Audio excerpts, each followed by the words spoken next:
ओम शांति। 3 मई 2024 की साकार मुरली है। बाबा कहते हैं, मीठे बच्चे, इस दुखधाम को जीते जी तलाक दो, क्योंकि तुम्हें सुखधाम जाना है। प्रश्न: बाप बच्चों को कौन सी एक छोटी सी मेहनत देते हैं? उत्तर: बाबा कहते, बच्चे, काम महाशत्रु है, इस पर विजय प्राप्त करो। यही तुम्हें थोड़ी सी मेहनत देता हूं। तुम्हें संपूर्ण पावन बनना है। पतित से पावन अर्थात पारस बनना है। पारस बनने वाले पत्थर नहीं बन सकते। तुम बच्चे अभी गुलगुल बनो तो बाप तुम्हें नैनों पर बिठाकर साथ ले जाएंगे। ओम शांति। रूहानी बाप रूहानी बच्चों को समझाते हैं। ये तो बच्चे जरूर समझते हैं हम ब्राह्मण ही है जो देवता बनेंगे। ये पक्का निश्चय है ना। टीचर जिसको पढ़ाते हैं जरूर आप समान बना देते हैं। ये तो निश्चय की बात है। कल्प कल्प बाप आकर समझाते हैं हम नरकवासियों को स्वर्गवासी बनाते हैं। सारी दुनिया को बनाने वाला कोई तो होगा ना। बाप स्वर्गवासी बनाते हैं, रावण नरकवासी बनाते हैं। इस समय है रावण राज्य, सतयुग में है राम राज्य। राम राज्य की स्थापना करने वाला है तो जरूर रावण राज्य की स्थापना करने वाला भी होगा। राम भगवान को कहा जाता है। भगवान नई दुनिया स्थापन करते हैं।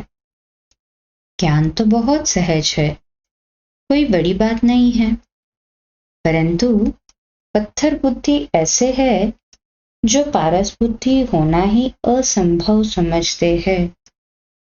नरकवासी से स्वर्गवासी बनने में बड़ी मेहनत लगती है, क्योंकि माया का प्रभाव है।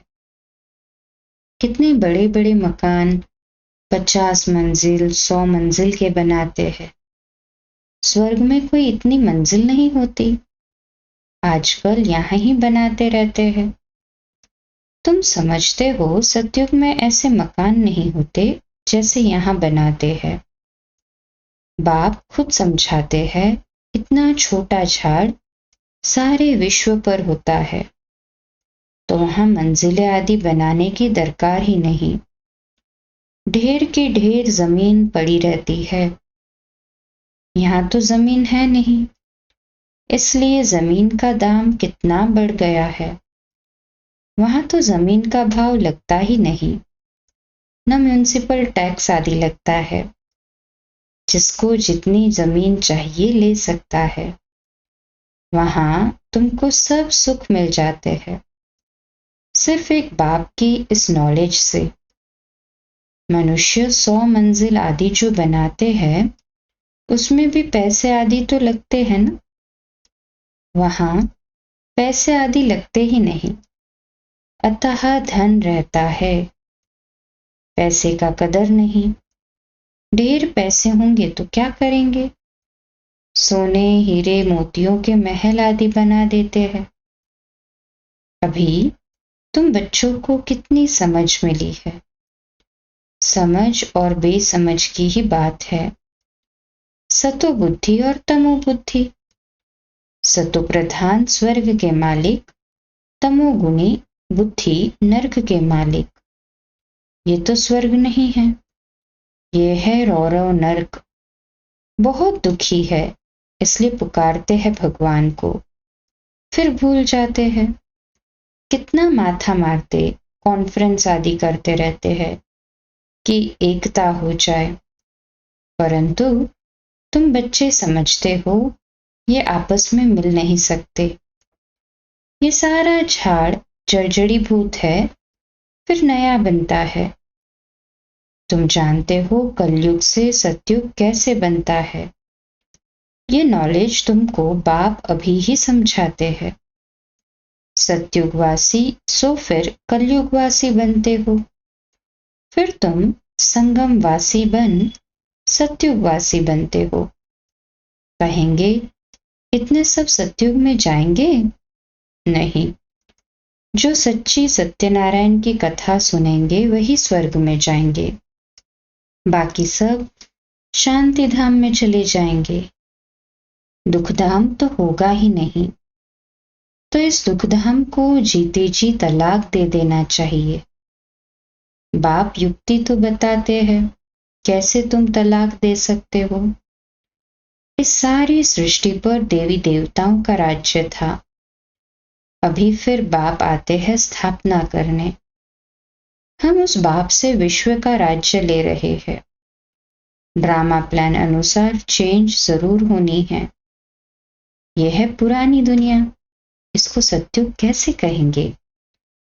परंतु मनुष्य बिल्कुल समझते नहीं हैं कि सत्युग क्या होता है। बाबा ने समझाया है, इस नॉलेज के लिए लायक वह है जिन्होंने बहुत भक्ति की है, उन्हें ही समझाना चाहिए। बाकी जो इस कुल के होंगे नहीं वह समझेंगे नहीं। तो फिर ऐसे ही टाइम वेस्ट क्यों करना चाहिए? हमारे घराने की नहीं है तो कुछ भी मानेंगे नहीं। कह देते हैं आत्मा क्या परमात्मा क्या, ये मैं समझना ही नहीं चाहता हूं। तो ऐसे के साथ मेहनत क्यों करनी चाहिए? बाबा ने समझाया है। ऊपर में लिखा हुआ है, भगवान उवाच, मैं आता ही हूं कल्प कल्प पुरुषोत्तम संगम युग पर और साधारण मनुष्य तन में। जो अपने जन्मों को नहीं जानता है मैं बतलाता हूं। पूरे 5000 वर्ष का पार्ट किसका होता है हम बता देते हैं। जो पहले नंबर में आया है उनका ही पार्ट होगा ना। श्री कृष्ण की महिमा भी गाते हैं, फर्स्ट प्रिंस ऑफ सत्युग। वही फिर 84 जन्मों के बाद क्या होगा? First beggar, beggar to prince, फिर प्रिंस टू बेगर। तुम समझते हो प्रिंस टू बेगर कैसे बनते हैं। फिर बाप आकर कौड़ी से हीरे जैसा बनाते हैं। जो हीरे जैसा है वही फिर कौड़ी जैसा बनते हैं। पुनर्जन्म तो लेते हैं ना। सबसे ज्यादा जन्म कौन लेते हैं ये तुम समझते हो। पहले पहले तो श्री कृष्ण को ही मानेंगे, उनकी राजधानी है। बहुत जन्म भी उनके होंगे, ये तो बहुत सहज बात है। परंतु मनुष्य इन बातों पर ध्यान नहीं देते हैं। बाप समझाते हैं तो वंडर खाते हैं। बाप एक्यूरेट बताते हैं, फर्स्ट सो लास्ट, फर्स्ट हीरे जैसा, लास्ट कौड़ी जैसा। फिर हीरे जैसा पावन बनना है, पावन बनना है। इसमें तकलीफ क्या है? पारलौकिक बाप ऑर्डिनेंस निकालते हैं, काम महाशत्रु है। तुम पतित किससे बने हो? विकार में जाने से। इसलिए बुलाते भी है पतित पावन आओ, क्योंकि बाप तो एवर पारस बुद्धि है। वह कभी पत्थर बुद्धि नहीं बनते हैं। कनेक्शन ही उनका और पहले नंबर जन्म लेने वाले का हुआ। देवताएं तो बहुत होते हैं, परंतु मनुष्य कुछ भी समझते नहीं।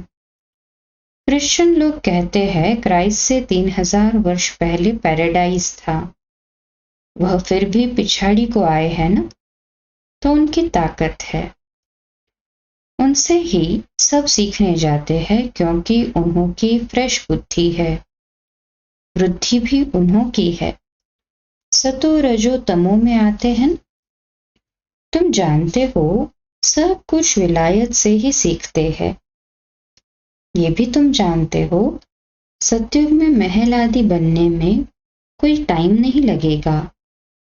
एक ही बुद्धि में आया फिर वृद्धि होती जाती है। एक बनाकर फिर ढेर बनाते जाते हैं। बुद्धि में आ जाता है ना।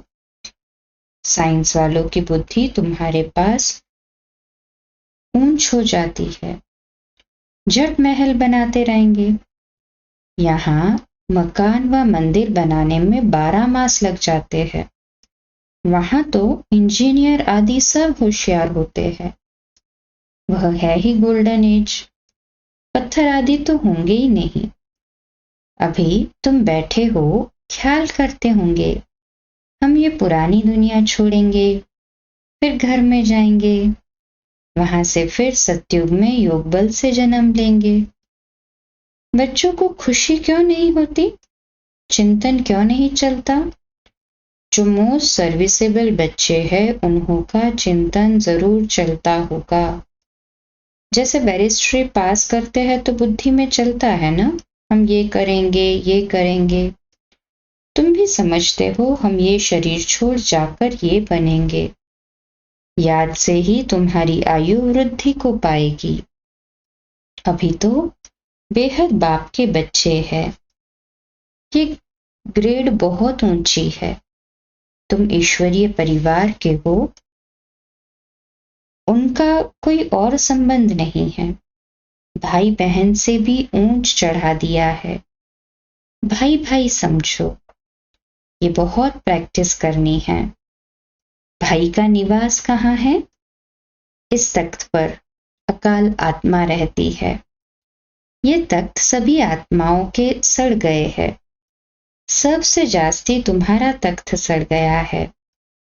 आत्मा इस तख्त पर विराजमान होती है। भ्रुकुटी के बीच में क्या है? ये बुद्धि से समझने की बातें हैं। आत्मा बिल्कुल सूक्ष्म है, स्टार मिसल है। बाप भी कहते हैं मैं भी बिंदु हूं, मैं फिर तुमसे बड़ा थोड़ी हूं। तुम जानते हो हम शिव बाबा की संतान हैं। अब बाप से वर्षा लेना है, इसलिए अपने को भाई भाई आत्मा समझो। बाप तुमको सम्मुख पढ़ा रहे हैं। आगे चल और ही कशिश होती जाएगी। ये विघ्न भी ड्रामा अनुसार पढ़ते रहते हैं। अभी बाप कहते हैं तुमको पतित नहीं होना है, ये ऑर्डिनेंस है। अब तो और ही तमो प्रधान बन पड़े हैं। विकार बिगर रह नहीं सकते। जैसे गवर्नमेंट कहती है शराब नहीं पियो, तो शराब बिगर रह नहीं सकते।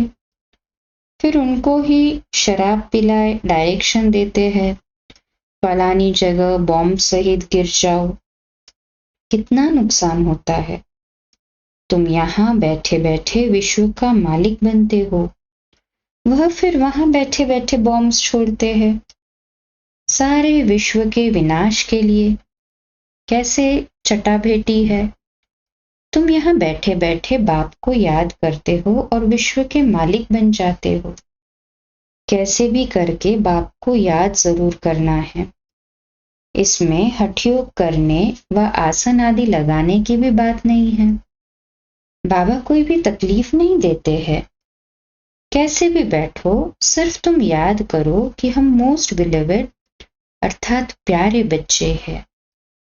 तुमको बादशाही ऐसे मिलती है जैसे माखन से बात। गाते भी है सेकंड में जीवन मुक्ति। कहाँ भी बैठो, घूमो फिरो, बाप को याद करो। पवित्र होने बिगर जाएंगे कैसे? नहीं तो सजाएं खानी पड़ेगी। जब धर्मराज के पास जाएंगे तब सबका हिसाब किताब चुकतू होगा। जितना पवित्र बनेंगे उतना ऊंच पद पाएंगे। इम्प्योर रहेंगे तो सूखा रोटला खाएंगे। जितना बाप को याद करेंगे पाप कटेंगे। इसमें खर्चे आदि की भी कोई बात नहीं। हर घर में बैठे रहो, बाप से भी मंत्र ले लो। ये है माया को वश करने का मंत्र, मन मना भव। ये मंत्र मिला, फिर भल घर जाओ। मुख से कुछ बोलो नहीं। अलफ और बे, बादशाही को याद करो। तुम समझते हो बाप को याद करने से हम सतो प्रधान बन जाएंगे, पाप कट जाएंगे। बाबा अपना अनुभव भी सुनाते हैं। भोजन पर बैठता हूँ, अच्छा हम बाबा को याद कर खाते हैं, फिर झट भूल जाता हूँ, क्योंकि गाया जाता है जिनके मत्थे मामला। कितना ख्याल करना पड़ता है। फलाने की आत्मा बहुत सर्विस करती है, उनको याद करना है। सर्विसेबल बच्चों को बहुत प्यार करते हैं। तुमको भी कहते हैं इस शरीर में जो आत्मा विराजमान है उनको याद करो। यहाँ तुम आते ही हो शिव बाबा के पास। बाप यहाँ से नीचे आए, बाप वहां से नीचे आए हैं, अर्थात परमधाम से नीचे आए हैं। तुम सबको कहते भी हो भगवान आया है, परंतु समझते नहीं। युक्ति से बताना पड़े। हद और बेहद के दो बाप है। अब बेहद का बाप राजा ही दे रहे हैं। पुरानी दुनिया का विनाश भी सामने खड़ा है। एक धर्म की स्थापना अनेक धर्मों का विनाश होता है। बाप कहते हैं माम एकम याद करो तो तुम्हारे पाप भस्म हो जाएंगे। ये योग अग्नि है जिससे तुम तमो प्रधान से सतो प्रधान बन जाएंगे। ये तरीका बाप ने ही बताया है। तुम बच्चे जानते हो बाप सबको गुलगुल बनाकर नैनों पर बिठाए ले जाते हैं। कौन से नयन? ज्ञान के। आत्माओं को ले जाते हैं। समझते हो जाना तो जरूर है। उनसे पहले क्यों ना बाप से वर्षा तो ले ले। कमाई भी बहुत भारी है। बाप को भूलने से फिर घाटा भी बहुत है। पक्के व्यापारी बनो। बाप को याद करने से ही आत्मा पवित्र बनेगी। फिर एक शरीर छोड़ दूसरा जाकर लेंगे। तो बाप कहते हैं मीठे मीठे बच्चों, देही अभिमानी बनो। ये आदत पक्की डालनी पड़े। अपने को आत्मा समझ बाप से पढ़ते रहो तो बेड़ा पार हो जाएगा। शिवालय में चले जाएंगे। चंद्रकांत वेदांत में भी ये कथा है। बोट अर्थात नाव कैसे चलती है, बीच में उतरते हैं। कोई चीज में दिल लग जाती है, स्टीमर चला जाता है। ये भक्ति मार्ग के शास्त्र फिर भी बनेंगे। तुम पढ़ेंगे। फिर जब बाबा आएंगे तो ये सब छोड़ देंगे। बाप आते हैं सबको ले जाने। भारत का उत्थान और पतन कैसे होता है कितना क्लियर है। ये सावरा और गोरा बनता है। ब्रह्मा सो विष्णु, विष्णु सो ब्रह्मा। एक तो सिर्फ नहीं बनता है। ये सारी समझानी है। श्री कृष्ण की भी समझानी है गोरा और सावरा। स्वर्ग में जाते हैं तो नरक को लात मारते हैं। ये चित्र में क्लियर है ना। राजाई के चित्र भी तुम्हारे बनाए थे। अच्छा, मीठे मीठे सिकिलदे बच्चों प्रति माता पिता बाप दादा का याद प्यार और गुड मॉर्निंग। रूहानी बाप की रूहानी बच्चों को नमस्ते। हम रूहानी बच्चों की रूहानी माता पिता बाप दादा को याद प्यार, गुड मॉर्निंग और नमस्ते। वाह बाबा वाह, शुक्रिया बाबा शुक्रिया। धारणा के लिए मुख्य सार। पहली पॉइंट, बाप के ऑर्डिनेंस को पालन करने के लिए हम आत्मा भाई भाई है। ब्रकुटी के बीच में हमारा निवास है। हम बेहद बाप के बच्चे हैं। हमारा ये ईश्वरीय परिवार है। इस स्मृति में रहना है। देही अभिमानी बनने की आदत डालनी है। दूसरा पॉइंट, धर्मराज की सजाओं से छूटने के लिए अपने सब हिसाब किताब चुकतो करने हैं। माया को वश करने का जो मंत्र मिला है उसको याद रखते सतो प्रधान बनना है। आज का मीठा वरदान, बिंदु रूप में स्थित रहे औरों को भी ड्रामा के बिंदी की स्मृति दिलाने वाले विघ्न विनाशक भव। तो आज का सोमान, मैं विघ्न विनाशक आत्मा हूं। मैं विघ्न विनाशक आत्मा हूं। विश्लेषण, जो बच्चे किसी भी बात में क्वेश्चन मार्क नहीं करते, सदा बिंदी रूप में स्थित रहे, हर कार्य में औरों को भी ड्रामा की बिंदी स्मृति में दिलाते हैं, उन्हें ही विघ्न विनाशक कहा जाता है। वह औरों को भी समर्थ बनाकर सफलता की मंजिल के समीप ले आते हैं। वह हद की सफलता की प्राप्ति को देख खुश नहीं होते, लेकिन बेहद के सफलता मुक्त होते हैं। सदा एक रस, एक श्रेष्ठ स्थिति में स्थित रहते हैं। वह अपनी सफलता की स्वस्थिति से असफलता को भी परिवर्तन कर देते हैं। स्लोगन: दुआएं लो, दुआएं दो, तो बहुत जल्दी माया जीत बन जाएंगे। दुआएं लो, दुआएं दो, तो बहुत जल्दी माया जीत बन जाएंगे। तो सभी यही करना है, दुआएं लेना है और दुआएं देना है। आज का व्यक्त इशारा: रूहानी क्षमा को वही परवाना पसंद है जो खुशी में गाना और नाचना जानता है। इसके लिए जो मेरे मेरे की लंबी लिस्ट है, मेरा पोत्रा, मेरा धोत्रा, मेरा घर, मेरी बहू, अब इसे समाप्त करो। अनेकों को भुलाकर एक बाप को याद करो, तो मेहनत से छूट आराम से खुशी के झूले में झूलते रहेंगे। अच्छा, कम बोलो, धीरे बोलो, मीठा बोलो, सत्य बोलो, सोच समझकर बोलो। निमित्त भाव, निर्माण भाव, निर्मल वाणी। आज का नया दिन आप सभी को मुबारक हो, मुबारक हो, मुबारक हो। शुभ दिवस। आज रात्रि क्लास 8:45 बजे, कल सुबह अमृत वेला मेडिटेशन 3:30 से 4:30 और प्रातः मुरली क्लास 4:45 बजे। ओम शांति। शुभ दिवस।